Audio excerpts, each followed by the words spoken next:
You know, I was in discussion a couple weeks ago about what Deltarune collab with Dead by Daylight would look like, so I planned and released a post on Twitter. And then I started writing this video. I wanted to make this video to give my design explanations and ideas and why I decided to make / balance the perks and powers how I did. Because in my mind, transparency is good game design. Do I expect a Deltarune chapter? No.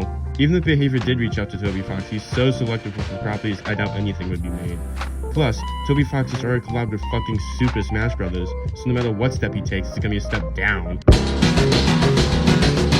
I'm operating under the assumption that December holiday is the Roaring Night, which is the popular fan theory after Chapter 4. Future historians will look back on this video and this can function as a fun time capsule to see if we're right or dead wrong. I don't know, maybe it'll be really funny when it's revealed to be Papyrus, then everything I've written will be rendered wrong. I'll flash her lore on screen. I don't think you want to listen to my voice more than you have to, but I'll let you pause and read what I cobbled together after missing out on all the secrets and relying on Twitter for my information. The Roaring Knight's power is the roaring. Every time a generator is completed, a dark fountain opens. If 3 dark fountains open, a 90-second countdown timer will activate till the end of the game, like the endgame collapse. If the timer reaches 0, all survivors are automatically sacrificed to the entity. Survivors can interact with the fountain to seal it, which takes 20 seconds. These save over time unlike hexes, so you can always start to seal them and then cash them out later if the killer starts chasing you halfway through. The Roaring Knight will see killer instinct whenever a survivor is about to seal a fountain. Think of it like sealing the Pinhead box, where if Pinhead is fast enough on the trigger, they can get there in time. Some people recommended being able to choose where to put the fountains, but I disagree. I think that would put Demogorgon off a job, even though Demogorgon is already outclassed by half the roster. The other ability the Roaring Knight has is to throw his sword like the boomerang, and having it bounce back to her dealing a health state of damage. These would function like Nemesis's whip, or, if we're truly in the bad timeline, Darth Vader's lightsaber throw. You still have to aim it, and it would go over pallets and vaults, but you can't just have it clear the area like the whip, if that makes sense. So why did I give her this? The main concept of the Roaring Knight's power was to make another killer who has a mandatory side objective like the pig. It's like a different flavor of pig, like how Deathslinger is a different flavor of the Huntress. Behavior knew the traps weren't enough, so they gave her a dash, which is, okay, cool. So I gave Death the sword throw so she isn't stuck being an M1 kill and chase, with an occasional teleport to a location she can't control. This way, she isn't out of her power and can still hold her own if all else fails. In my mind, perks are one of the hardest things to design in Dead by Daylight because you have to think outside the box and imagine how this perk will work on every killer. I feel bad for the poor soul who designed Starstruck, unknowing that it will eventually become the nurse's best friend. Hex Dark Truth activates every time you are stunned by any means. When stunned, gain a token up to a maximum of 2. Whenever you kick a generator, spend every token and add another kick for each token you have. Any generator related perks will trigger for that amount, scaling down by 5% each time. I added that last part in because I think it's unfair to have someone take away an instant 60% of Giant progress off of one use of Pop Goes the fucking Weasel. Will this perk be good? Maybe. Having the perk stack means you have 15 seconds of aura reading with nowhere to hide, turning into 17 with Lethal Pursuer. That seems good, but you have to keep in mind that 3 perks dedicated to one strong play. Overall, I think it's a cool idea. Maybe a bit busted. Maybe completely not, but who knows? It will be busted until someone finds a busted build with it, and then Behavior will nerf every perk in that build until there's no point in running it. The perk is pretty versatile, but I think you want to run it on killers who don't have inbuilt slowdown, like Huntress, or who kick gens a lot, like Kaneki. The second perk is Scourge Hook Snowgrave. If a survivor is downed, any survivors on the Scourge Hook will be blocked for 30 seconds if they are on the first stage. Survivors will not bleed if they are within 10% of reaching the second stage. Any survivors on the second hook stage will have the skill check zone reduced by 20% for 20 seconds. Scourge Hook Snowgrave is a cooldown anything. To be completely honest, I didn't have a specific use case in mind when designing this. I was at work and went, wouldn't it be cool if killers could block something other than generators? So I settled for this. I guess it's a niche utility if you really want to put someone in a timeout for a certain period of time. I thought it was unfair to have someone hit the second stage when they literally cannot be freed, so I had the prevention of that happening. If I could actually make this into the game, I would probably test it out to see how effective it really is, because it feels like some numbers need to be tweaked. For example, it might need to be raised because the first hook takes 70 seconds for you to hit the second stage. But on the other hand, in the original draft of the perk, I had it as 20 seconds tier 3, but that feels a bit too short. Especially since the green version's perk would only activate for 10 seconds. I know nobody's ever used green perks, and I'm the exception, but that's because my blood web just really fucking hates me. As for the second stage, I opted just to change the struggle meter to lower, since I think it would be incredibly punishing for new players to have to hit 30 seconds worth of skill checks without the possibility to be rescued. So I threw them a bone and decided to lower the skill check zone. Will this actually make people miss skill checks? If I wanted to put this on somebody, I think Bubba and Billy benefit from it the most, but I can also see most killers benefiting from it. The interesting game that comes up is, while this perk is active, Assuming that 4 survivors are left, that's 2 on a hook and 2 running around without anyone doing anything other than running, hiding, and doing generators. Plus, that means it gives them time to find totems too. What's stopping the survivors from just hiding for 30 seconds? Now I'm fully writing this out, I see this might be a little bit of a problem. I can see a world though, where this becomes some sort of cool hex like Scourge Hook hybrid perk. I think that would be kind of interesting actually. Hey, Postscript Pyro here. I forgot to say, but the perk will deactivate if the survivor has full anti-camp. So they can't just like, the killers can't just like hook them and then just like stand in front of the hook. Yeah, the anti-camp will still appear. The third perk is Shadow Dance. After performing a kick generator action, Shadow Dance activates. The following effects activate. Causes the generator to become compromised. Every survivor who completes a compromised generator will scream and suffer from the darkness effect for 40 seconds. Shadow Dance can only be activated every 30 seconds.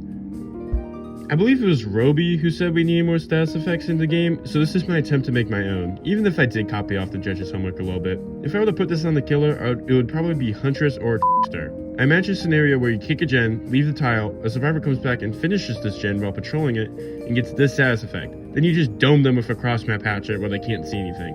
Or use the singular use cameras to snipe them when they're not looking. I think it gives it a lot of opportunity for fun gameplay scenarios, even if I think it could have been triggered in a better way. The original draft of this perk was more of a trap one, having it so anyone who stands near a compromised locker gets the status effect after you open it. I ultimately switched it because who opens lockers besides the 2 ranged killers I just mentioned? Also, the use case is pretty niche. As it stands, this is a more moderated way of introducing a new status effect. It's best to go in subdued, lest we have another boon circle healing situation again. Add-ons should be a more unique way to play the killer instead of minuscule stat changes to make a power better. What I'm trying to say is I think Tombstone Myers is the coolest and I want more things like him. I'm not perfect of course, the Browns are pretty boring, but I want to say I'm very proud of myself for making that joke with the Dealmaker. Here are all the boring add-ons, and let's move on to the more interesting ones. The striped sweater adds an extra layer of gameplay, allowing Des to manually recall his sword like the axe in God of War. I think this would have to be nerfed in some way, but honestly I think it's a cool idea as it stands right now. I'm going off script a little bit by saying this, but I think maybe if it could knock down and only inflict like deep wounds or something, maybe. I think that's a thing behavior would do. The torn scarf will create 2 fountains whenever a generator is complete, and remove the limit on fountains, but the roaring will not activate. This turns December into a teleporting huntress. Does it sound stupid? That's because it is. Even funnier when they put it as a fucking iridescent before better judgment prevailed. This fills the meme add-on niche, but I still don't think I can put it at brown because I think it is pretty strong. The iridescent guitar strings lower the countdown clock by 10 seconds whenever you hook a survivor, even if the roaring isn't happening. Remember when I mentioned one add-on ago where I swapped an iridescent to a purple? This took its place. But then I realized I actually had to have one iridescent to help the base gameplay. 10 seconds doesn't seem like a lot until you realize that this guarantees a roaring by a 3k, ensuring a 4k. Is this too powerful for an iridescent? I mean, take a look at the clown's iridescence, and he only gets 6 seconds of aura reading exposure on direct hits. Although even if the clown could instant end the game, he'd still be fucking D tier.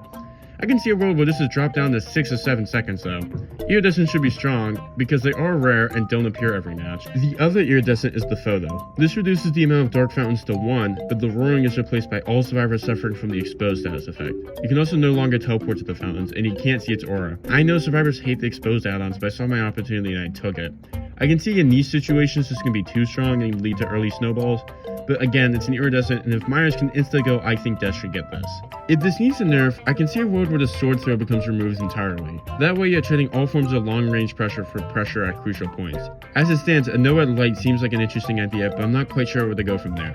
Also, I am really sorry I quoted December and stuff nowhere. I swear it's a mistake. I'm going to be lumping all the KRIS stuff into one section because really all I have to do is add lore in their perks, and I'm talking about cosmetics altogether last. Here's their lore. I'm just going to leave it up for a few seconds if they want to read it. The first KRIS perk is Tension. For every 20 seconds you're in chase, gain a token for a maximum of 3. Gain a 2% speed boost for healing, unhooking, opening the exit gate, cleansing totems, creating boons, and opening chests. If you're put into the dying state, you lose 2 tokens. I want to preface this entire section by saying I'm a majority killer player, and I really only did start taking the survivor side seriously recently. So if my concepts are bad, that's why. The main concept behind this perk was to adapt the concept of tension points from Deltarune into Dead by Daylight. I know a lot of people mention the fact that these bonuses only work outside of chase, and that chase usually ends with you hanging on the hook, meaning you've already lost the 2 tokens and can't do anything with them, which is true. Maybe it's a me problem, because I can find in my MMR I can just leave chase sometimes and get these bonuses. Maybe there's a world where this makes you so you vault and slam pallets faster, pair it with finesse, and make the most situationally okay combo of all time. Overall, I think it might need some tweaking. I think a lot of the survivor perks need tweaking, but I think like this with all of them, they can fit in the game somehow. Also, this is postscript writing me. I realized that if I could go back in time, I'd change this perk to make it so that you would lose tokens on getting hooked instead of downed. So that way, like, if someone saves you on a hook or something, like, saves you before you get hooked is what I mean. Then you can, like, you know, still use your bonuses, I guess. The second KRIS perk is Heal Prayer. While healing, press the active ability button to cast Heal Prayer. After casting Heal Prayer, you'll be broken for 70 seconds, and the next time a survivor is hit while injured, they will gain endurance and you will lose a health state instead, while revealing your aura to the killer for 5 seconds. If you are not already the obsession, you will become it. Heal Prayer can only be used once per game. The concept behind this perk was to encourage tricky and unique survivor gameplay. It's kind of like a mix between For the People and Clean Break. I originally had this as an invocation until I realized it would be an insane time commitment for an okay survivor perk at best. I also made it activate once because I think killers would get quite irritated watching survivors use the dead ringer every time they swing. I don't know how effective this perk will be in the first place though. For it to even trigger, you have to beg your Swift to organize it like you're the dog begging for that hot dog in the fucking Smosh sketch. Plus, it'll be impossible to trigger in solo queues because all my teammates took a hit with the flight reactive dut pack before launching the damn game. But under the right circumstances, I feel like I can really lean into that fun, silly teamwork angle I like on survivor perks, like Breakout or Medal of Man. As it stands though, I think it might be a little bit too niche to work right now, but I think with some tweaking, I think it's interesting enough to at least adjust it. The third KRIS perk is Determination. Subtle, I know. Gains 3% speed boost after every 10 seconds you're in chase for up to 3 times. The speed boost persists for 4 seconds after escaping a chase or upon being hit and put into the dying state. In retrospect, I think I want to fuse this with an older perk idea that activate this during the endgame. Giving the survivor weaker bloodlust seems like a weird thing to do, especially since it's not an exhaustion perk, but I'm gonna be totally honest, I thought of the flavor text and then I built the rest of the perk around this. To mention the endgame again, I think it helped the main DNA of the perk, which is clutch plays when none of your friends are watching. Although, to be honest, I think this perk is probably the weakest of the set.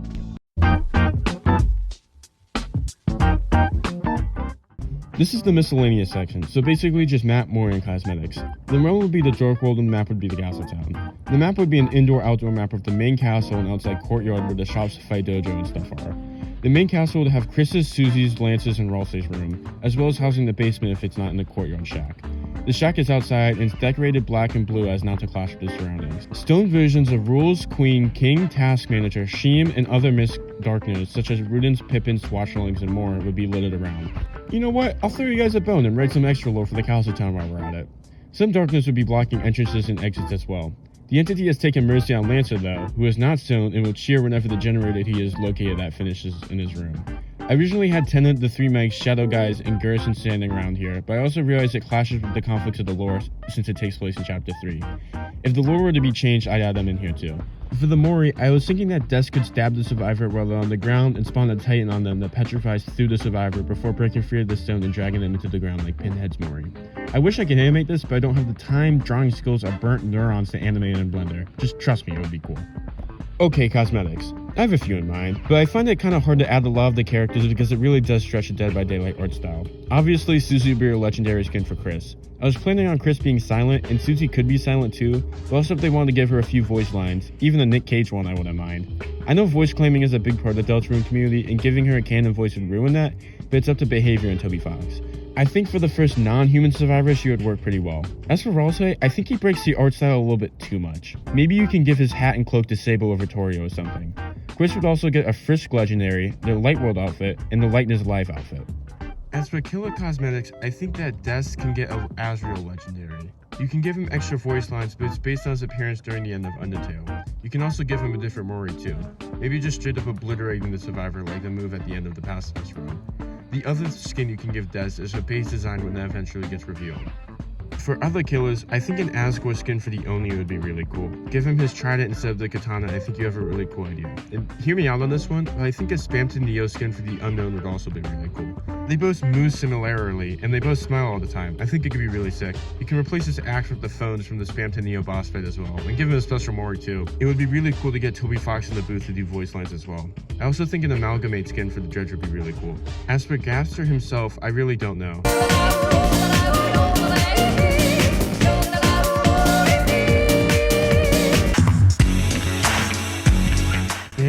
pretty much it. I had a lot of fun making this concept. Big thank you to Nico One Shot for inspiring this chapter. Huge thank you to Roby for inspiring my video style and subtly influencing the way I like write this project. I'll link his videos in the description. And subscribe if you like this style of video. I don't know what I'm gonna do next. I have a Deltarune video and a Dead by Daylight video in mind. I might do one about like KRIS with Deltarune or like a beginner's guide for Killa, but I'm not sure yet. Overall, I'm not sure if Dead by Daylight should collab with Deltarune. I think it could have an interesting situation like the Joker in MK11, where they turn something that isn't super violent into something that is violent, and you could like just replace violent with horror in that situation. I think my friend brought up an interesting point where skirt past what is considered horror. You know, like seeing Laura Croft in the fog isn't that big of like a thing, but I think seeing December would be kind of weird as a killer slot. And that's kind of it. If this end part was a little weird, I'm recording this at 2:48 a.m. after like 3 days of recording sessions, so I'm really tired right now. But yeah, I hope you enjoyed the video.